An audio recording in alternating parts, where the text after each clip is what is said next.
Heyo YouTube friends, this is my very first build showcase of the raiding build that I've been using in the past week on League 4 Project Ascension, and the build that I've been playing is the Arcane Seer. And I've been very positively surprised how well this build does and how much DPS that I can actually do. Even though it's kind of an underdog spec, an off-meta spec, you kind of see no one playing this one, and I think it's not really fair given how much damage you can deal with this one. For those of you who are not familiar with it, this is the Arcane Seer LRE. It's a Worldforged Mystic enchantment, but I'm not gonna go over how to get this one right now, because there's already a lot of videos showing that on YouTube. The TLDR of this LRE is that you're gonna switch between Arcane missiles and lightning spells, and they're gonna buff each other up respectively, making each other faster and having less GCDs, which makes for a very fast and very nice playstyle. I think it's a lot of fun to play this one. Let's start with the pros and cons of the build. As I already said, the build has a lot of damage, and that is really nice for an underdog build like this. But on the contrary, it also has a lot of ramp up time. I usually need about 6 seconds to get this build going. That means you're gonna lose a DPS race against builds that can do the full amount of damage right from the get-go on a boss fight. And if that bothers for you, then this build is just not for you. That being said, the build feels very satisfying and very nice to play once it's stacked up, because it's so fast and the chain lightnings hit so hard. It is actually really nice to play. Now, I want to touch quickly on what kind of gear I'm using on this character right now. It's really nothing to write home about. I didn't have much time to play in the past week, so my item level is really low right now. I'm mainly using dungeon gear, some MC normal gear, some MC heroic gear, but that's it. There's really nothing special. I don't have high level items or anything. So keep that in mind if I talk about damage, if I talk about the performance of the build, that there's a lot of room for improvements on this one, and I think it does scale very well with better gear. One thing to mention here is definitely that I'm using a one-handed weapon and an offhand as opposed to a staff. I think on this build specifically, this is the better setup instead of using a staff.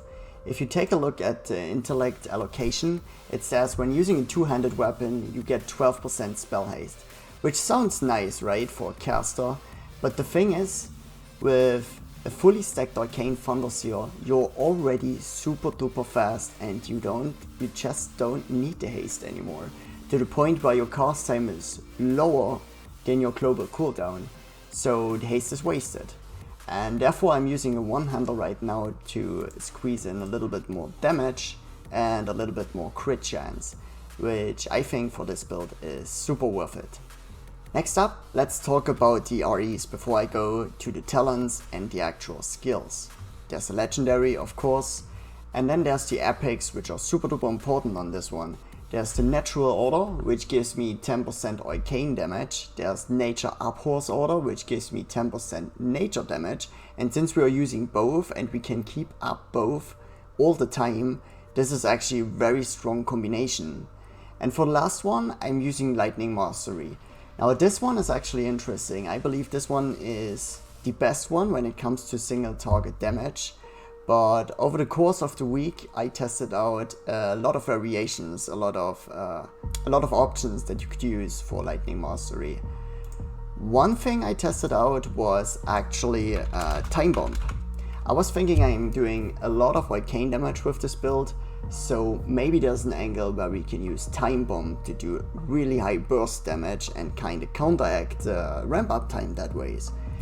But the way the RE works right now, you're really just doing 50% Arcane damage and 50% nature damage, so the time bombs are just not really strong, so I think this is not worth the investment, and I'm not using it anymore. In the build there was a variant using Lunar Spirits. Technically this sounds really good to use, because you're hitting so often with Arcane missiles, you get a lot of procs from Lunar Spirits. So I tried this one out with Moonfire and a moderate investment into Moonfire, but at the end of the day, This RE says it reduces the damage of Moonfire by 90%. So it is literally, the Moonfire is literally hitting for 100, and I think this is just never ever worth it. It cleaves a little bit, so that's nice, but yeah, no way, I'm never gonna use this RE ever again. So I stuck with Lightning Mastery, and not just that, I went all in on the overload stuff, and I will show that in the talents too. Then I use Lunar Guidance as my first blue RE here. It's just basic damage, it's not really that strong. If you have an idea of what a good replacement for these would be, let me know in the comments. But my thought behind this is that I want an RE that increases basically all my damage and not just a certain portion of it. Same goes with Earth and Moon. It increases Arcane and Nature damage, and Intelligent Design, which does exactly the same. And since we are just doing Nature and Arcane damage, I think these get quite a bit of value. I use Celestial Focus and Elemental Boon to get a little bit of extra spell haste, which is nice to have, especially for the ramp up time. I use Balance of Power and Precision to get extra hit chance for my spells, because otherwise I would not be hit capped with the gear I'm having right now.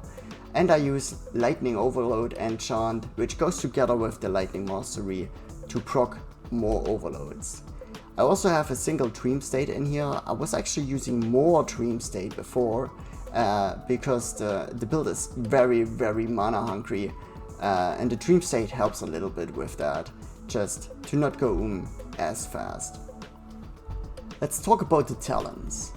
The cool thing about Arcane Thundersteel is that you can combine very strong talents from the Arcane Mage with Elemental Shaman talents. Like for example Netherwind Presence. Netherwind Presence gives you a lot of haste for a few amount of points, and it's triggered by Arcane Missiles, which you're spamming all the time. So you have this one up 24/7.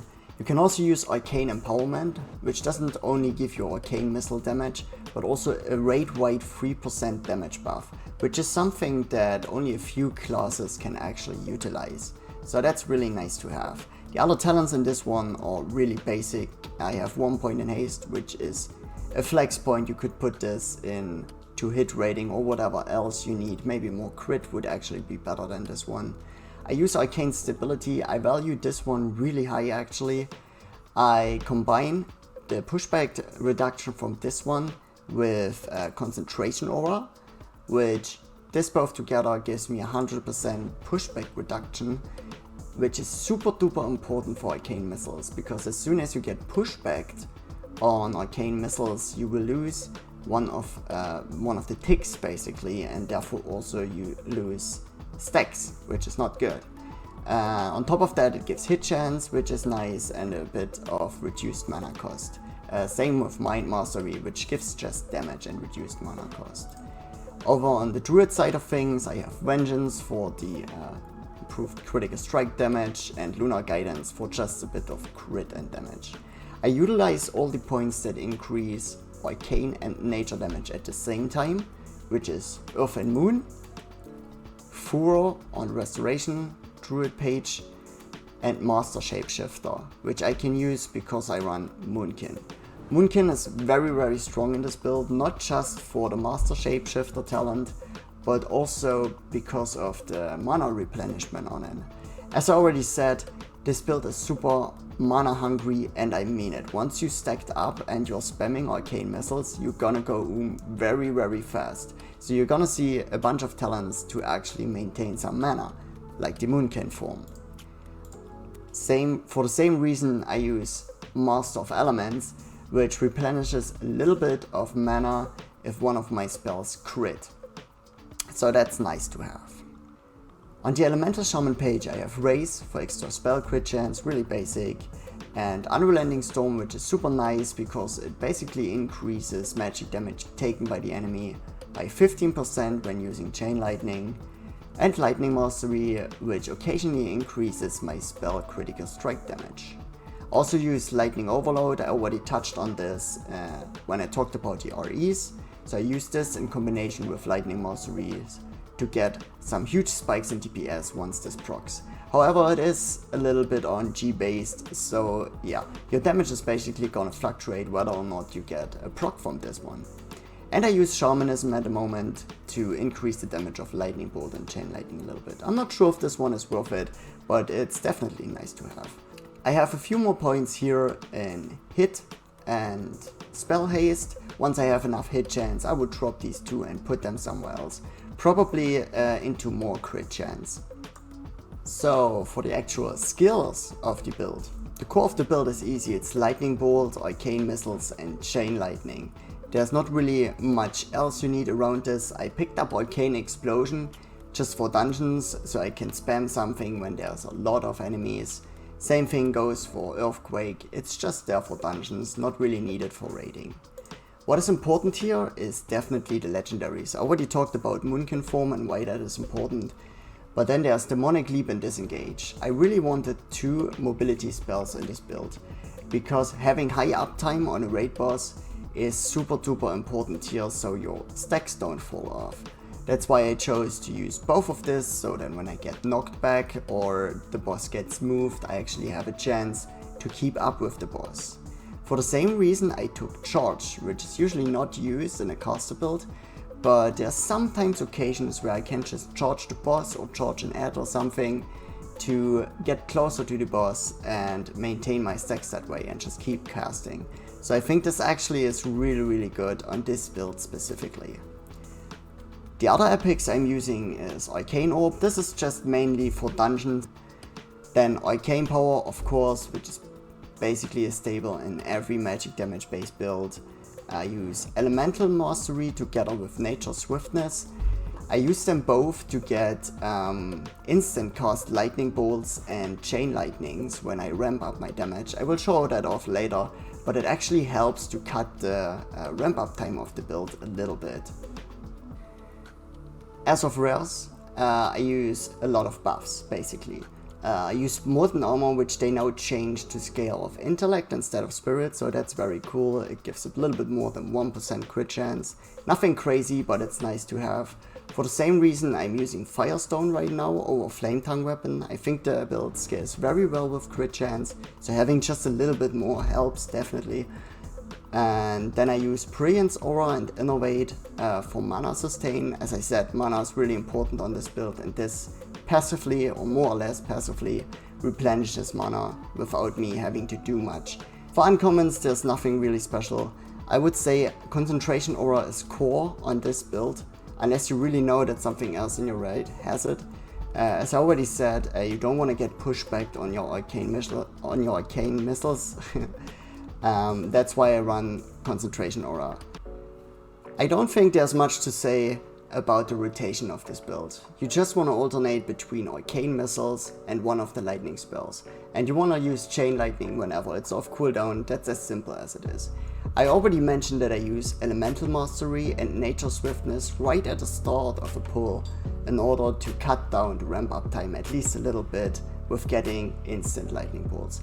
But you will see me playing this one in a separate clip when I actually do it in a raid.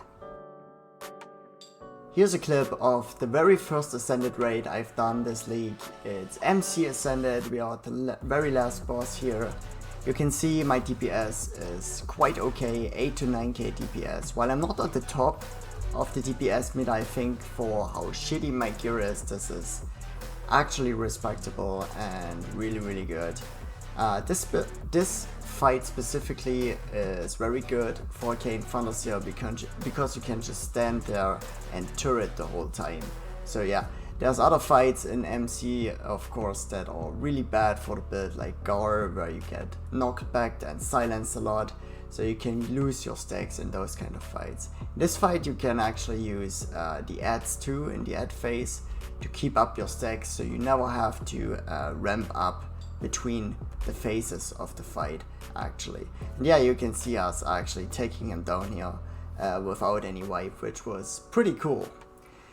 So yeah, thank you for watching this one. It was a long build guide, longer than anticipated.